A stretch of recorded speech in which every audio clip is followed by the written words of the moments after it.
आज करवा चौथ का दिन है, जो सभी भारतवर्ष में बड़े हर्ष और उल्लास के साथ मनाया जाता है। ये त्योहार हम सबको पता है कि दिन भर माताएं भूखे पेट रहती हैं या व्रत रखती हैं। किस कारणवश? ताकि उनके आराध्य, जो उनके पति, जो कि पूरे परिवार की देखभाल करते हैं, उनकी आयु लंबी हो, दीर्घ आयु, दीर्घ काल तक जीवित रहें।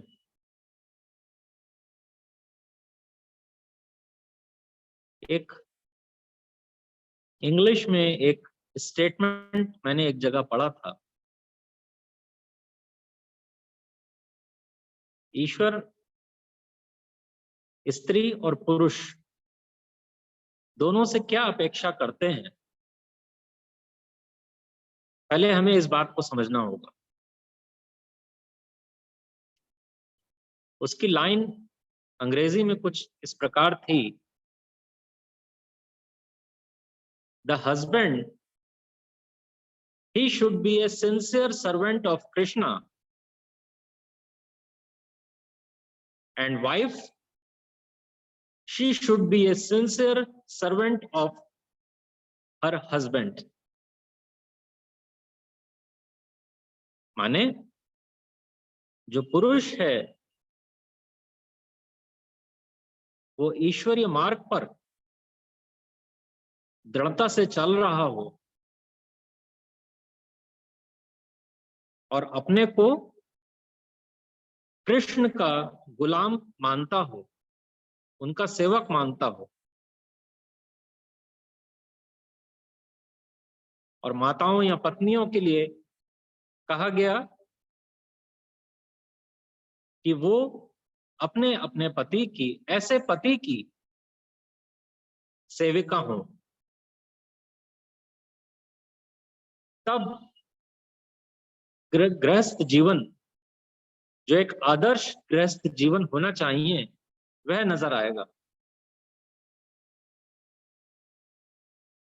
बहुत सारे संतों को के विषय में हम जानते हैं जिन्होंने गृहस्थ जीवन जिया है। वहां पर ऐसे उदाहरण देखने को मिले हैं कि जो पुरुष रूप में संत थे वह पूर्ण ईश्वर भक्त थे, और जब वह पूर्ण ईश्वर भक्त थे, वहीं पर उनका निजी अंग संग, उनकी धर्म पत्नी, जिस प्रकार वह पुरुष मन में ईश्वर के लिए श्रद्धा रखते थे, उसी प्रकार वह माताएं अपने अपने पति के लिए भी उसी प्रकार की श्रद्धा रखती थी। लेकिन यहां शर्त है। समाज में हम सब अपने अनुभव से जानते हैं, या और जो कुछ भी समाज में हम देख रहे हैं, हम सबकी माताओं से होने वाली अपने अपने पत्नी से सभी की बहुत अपेक्षाएं होती हैं। परंतु वह सब अपेक्षाएं क्या जायज हैं? इस बात का हमें महाराज जी के वचनों से अभी आपके समक्ष पतिव्रत धर्म और पुरुष धर्म दोनों के विषय में मैं आपके समक्ष वचन पढ़ूंगा, और उसमें माताएं व पुरुष दोनों ही अपना अपना आकलन करते रहें कि महाराज जी के बताए हुए वचनों के अनुसार हम कहाँ खड़े हैं।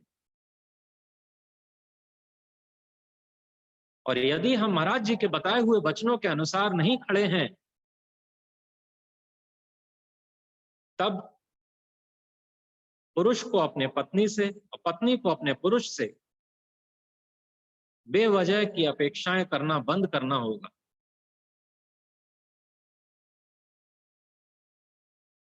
महाराज जी ने कहा भी है, कथनी वाला नहीं, करनी वाला जीवन अपनाना होगा। तो पहले पतिव्रत धर्म पढ़ने से पहले मैं पुरुष धर्म पढ़ना चाहूंगा। पुरुष धर्म में महाराज जी क्या कह रहे हैं? सदाचारी मन सुशील, गुरु भगत नित होए, एक प्रभु का राखे विश्वासा, नित कर्म नित निर्मल कर्म परोए।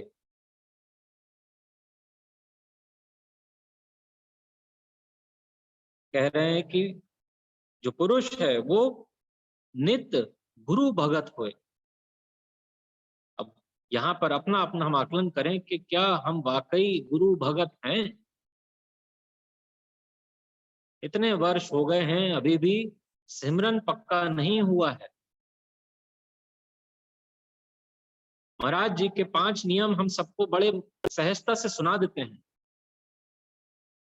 कोई पूछता है कहाँ से आप जुड़े हुए हैं, तो कह देते हैं कि हाँ, समता योग आश्रम से जुड़े हैं। क्या बताते हैं वहां? तो 5 नियम थट से सुना देते हैं। ये इन 5 नियमों पर चलने के लिए कहा है।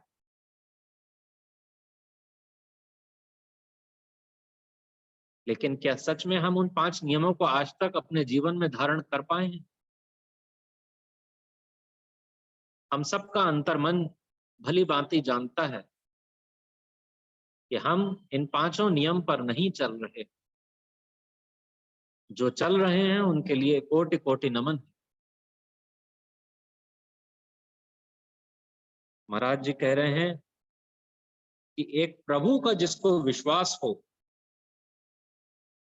समस्त संसार में उसका पूर्ण विश्वास सिर्फ और सिर्फ एक ईश्वर सत्ता पर हो, कि उसके जीवन में जो कुछ भी घटनाएं घट रही हैं, चाहे मन अनुकूल हो चाहे मन प्रतिकूल, उन सबको ईश्वर हुक्म में देखना है।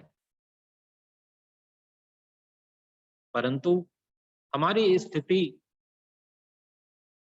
कहीं ऐसी तो नहीं बन रही कि अगर हम समता योग आश्रम से जुड़े हैं तो यहां भी हमने अपने मन में ऐसी धारणा बैठा रखी हो कि अब तो महाराज जी मेरे मन के सभी मनोरथ पूर्ण करेंगे।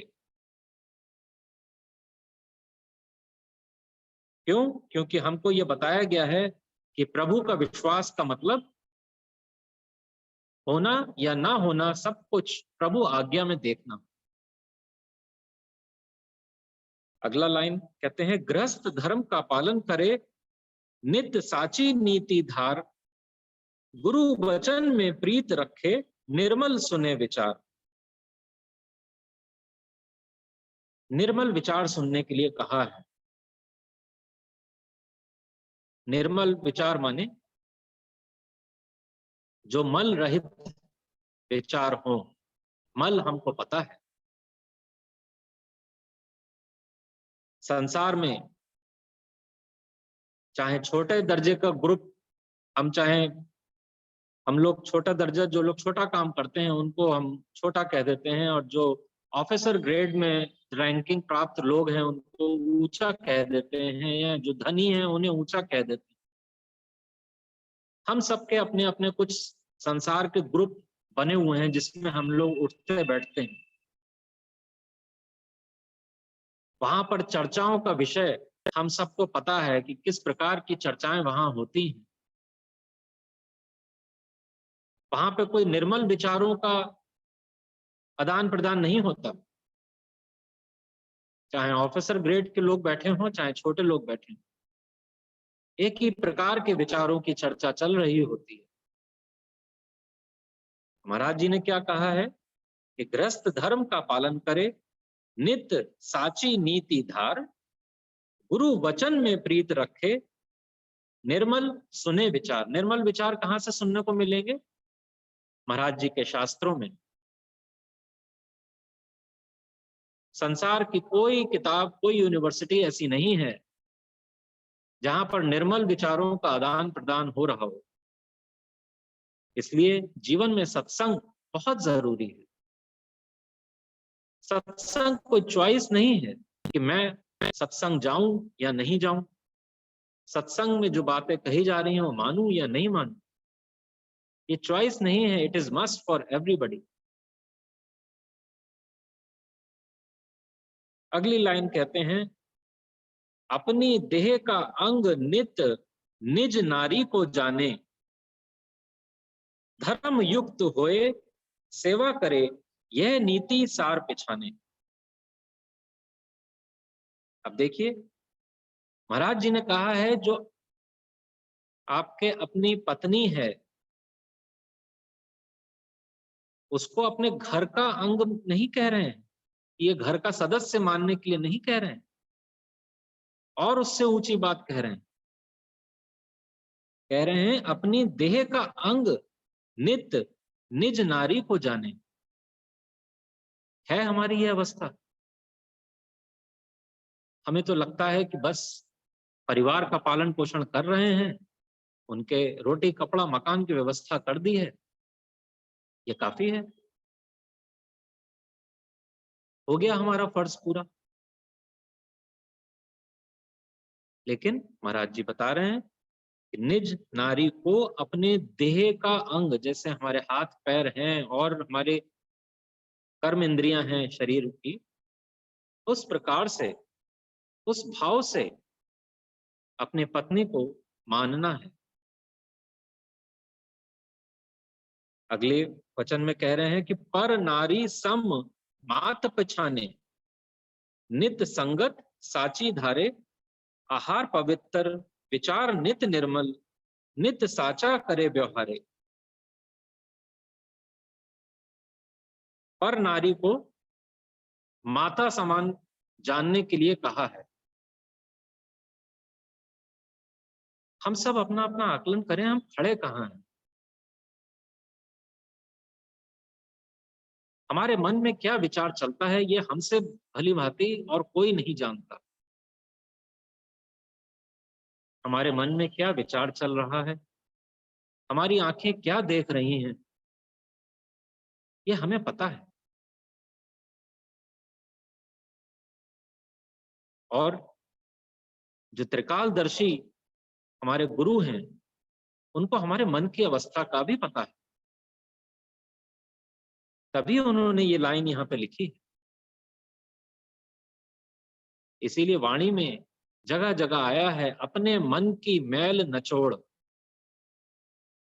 तेरे इस मन में इतनी मैल भरी पड़ी है कि अब तुझे पता ही नहीं है, एक मधोशी का जीवन जी रहा है। महाराज जी ने इस चीज को अलग अलग बुद्धियों के पैटर्न बताए हैं कि बेहोश बुद्धि, मधोश, बाहोश। तो उसमें से मधोश बुद्धि में हम लोग कहीं ना कहीं आते हैं। मधोश बुद्धि वाला कौन होता है? जो जानबूझकर पता है कि ये गलत कर्म है फिर भी कर रहा है। तो ऐसे को महाराज जी ने कहा है वो मधोश बुद्धि वाला जीव है। बाकी सादगी का जीवन जीने के लिए कहा है कि आहार पवित्र हो, विचार नित्य निर्मल हो, नित्य साचा करे व्यवहारे। साचा व्यवहार माने जो हम लोग बिजनेस कर रहे हैं या अपना अपना जो भी हम लोग की क्रियाएं हैं, उसमें हम लेन देन भली भांति ठीक प्रकार से कर रहे हैं कि नहीं। जो कस्टमर आया है उसको मंगत करके जानना है कि मंगत आए हैं, तब तुम हिसाब से लेन देन करोगे। आगे कह रहे हैं माता पिता की आज्ञा माने, नित चित्त से सेवा कीजे, पर उपकारी जीवन राखे, सरब जिया सुख दीजे। अपने घर में जो बड़े बुजुर्ग हैं उनकी माता पिता की आज्ञा मानने वाला हो, उनकी सेवा करने वाला हो, हर वक्त परोपकारी जीवन हो, और सबके दिलों को जीतने वाला, यहाँ सबको अपने तन मन धन वह वाणी से जो सुख दे सकता है, वह पुरुष असली धर्म को मानने वाला है। सादा जीवन नित ही राखे, प्रभु चरणी प्रीत विचारे। आज्ञा प्रभु में सब कुछ देखे, दृढ़ निश्चय ये धारे।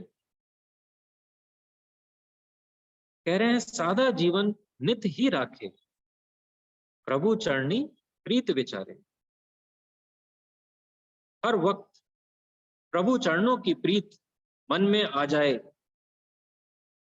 वह है आध्यात्मिक, असली आध्यात्मिक जीवन। महाराज जी के पूरे लिटरेचर में नित शब्द का भी बहुत जगह इस्तेमाल किया है। नित सेकंड से भी कम का जो समय है उसको नित बोला गया है। तो हम खुद सोचें कि 24 घंटे में हमें ईश्वर का ध्यान कितनी बार आ रहा है, कहाँ पहुंचना है, कहाँ खड़े हैं और चलने की रफ्तार कैसी है।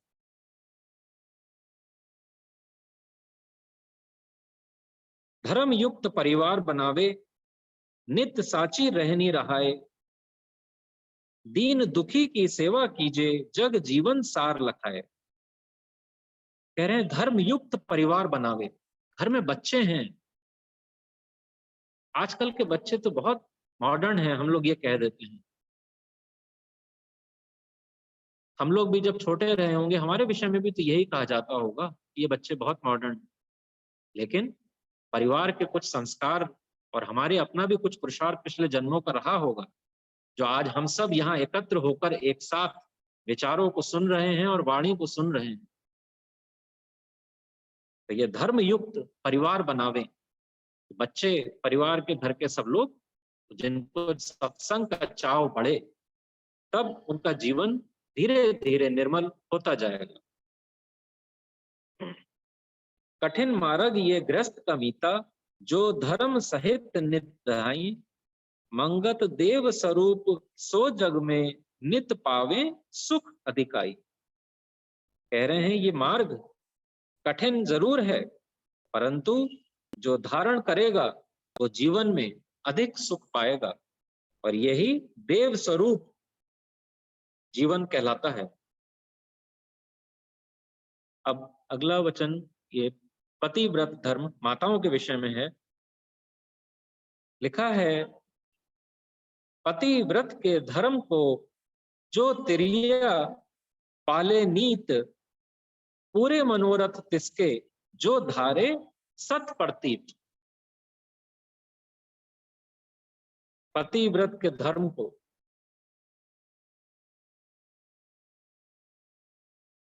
जो स्त्री पूरी तरह से पालन करती है, वह जिसके मन में हर वक्त ईश्वर बसे हुए हैं, उसके सब मनोरथ पूरे होते हैं। प्रभु स्वरूप समजान के, निज पति पूजे जो नार। सत आज्ञा नित पालन करे, नित राखे सत आधार। माने जो मैंने आज का विचार शुरू होने से पहले जो बात कही थी, वही महाराज जी कह रहे हैं कि अपने जो बेटर हाफ है, जो आपके हस्बैंड हैं, उनको प्रभु स्वरूप जानकर उनकी पूजा करी जाती है। सत आज्ञा नित पालन करे, माने यहाँ पे बात दोनों के लिए एक ही आ रही है, चाहे पुरुष हो या स्त्री हो, दोनों के लिए ही, कि उनको नित्य ईश्वर मार्ग में ही अपने मन को, अपने चित्त को लगाना ही होगा। तब जाके एक आनंदमयी ग्रस्त परिवार दिखाई देता है।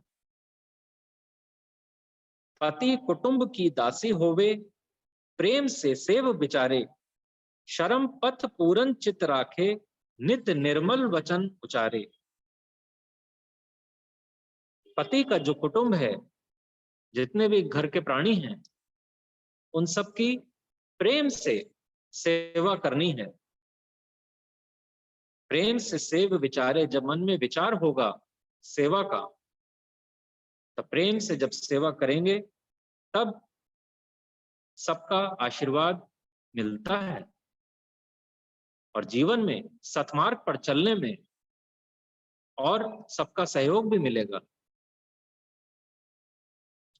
नित्य निर्मल वचन उच्चारे। आजकल घर घर में देख रहे हैं हम कि वाणी, किस प्रकार की वाणी का उपयोग हो रहा है। कलयुग है, लोग कह देते हैं, लेकिन हम सब अध्यात्म के राही हैं। यह हमारी एक ड्यूटी भी है कि एटलीस्ट हम अपने अपने घरों में एक धर्मयुक्त परिवार बनाने की चेष्टा करें। जब गलत चीजों का महाराज जी कहते हैं असर पड़ना लाजमी है, तो अच्छी चीजों का असर क्यों नहीं पड़ेगा। गृह धर्म का पालन करें, अति प्रीति को धार, सत संगत से प्रीत करें, नित राखें चित उपकार। सत संगत से प्रीत करें, नित राखें चित उपकार। दूसरों की सेवा करना, ये सब हमें पहले से ही बताया हुआ है। सत धर्म का जीवन पावे, सो सतवंती नार, अधिक सुख प्राप्त होवे, देव पाए परिवार। नित सतवादी, नित पर उपकारी, नित सादा रहनी धारी, पति आज्ञा में मन तन अर्पे, पावे पति व्रत सो नारी। जग जीवन होए देव समाना, यश कीरत बहु पाई, मंगत माता जगत की, सो नारी नाम धराई। तो बात वही है कि स्त्री हैं पुरुष हैं, दोनों को ही सतमार्ग में अपने आप को दृढ़ करते हुए चलना जरूरी है। धन्य है वह परिवार जहां पर पुरुष व स्त्री दोनों को ही सत्संग का चाव है। और ऐसा हम देखेंगे कि उन परिवारों में धर्मयुक्त परिवार कहीं ना कहीं नजर भी आता है। बच्चे वही सीख रहे हैं जो उनके पेरेंट्स कर रहे हैं। बात बात पर बहुत सारी जगहों पे हमने देखा भी है, कभी भी कोई बात हम कुछ गलत कर देते हैं तो सीधे बड़ों का एग्जाम्पल दे देते हैं कि उन्होंने भी तो ऐसा ही किया था। तो जब हम किसी गलत चीज का एक वो ले सकते हैं सहारा गलत काम को करने का कि हमारे बड़ों ने भी तो ऐसा किया था, तो कुछ जो अच्छा कार्य हम कर रहे हैं उसका वो फल नहीं मिलेगा कि हाँ हमारे बड़े भी सत्संग जाया करते थे, सेवा करते थे, ऐसा जीवन जीते थे, वैसा जीवन जीते थे। निश्चय मानिए, भले ही परिवार के कुछ लोग नहीं चल रहे हो, लेकिन अगर आपकी रहनी व करनी सही है तो निश्चित ही उन पर असर पड़ रहा है, जो एक ना एक दिन फलीभूत होगा। इन्हीं शब्दों के साथ अपनी वाणी को विराम देता हूं। ओम ब्रह्म सत्यम सर्वम।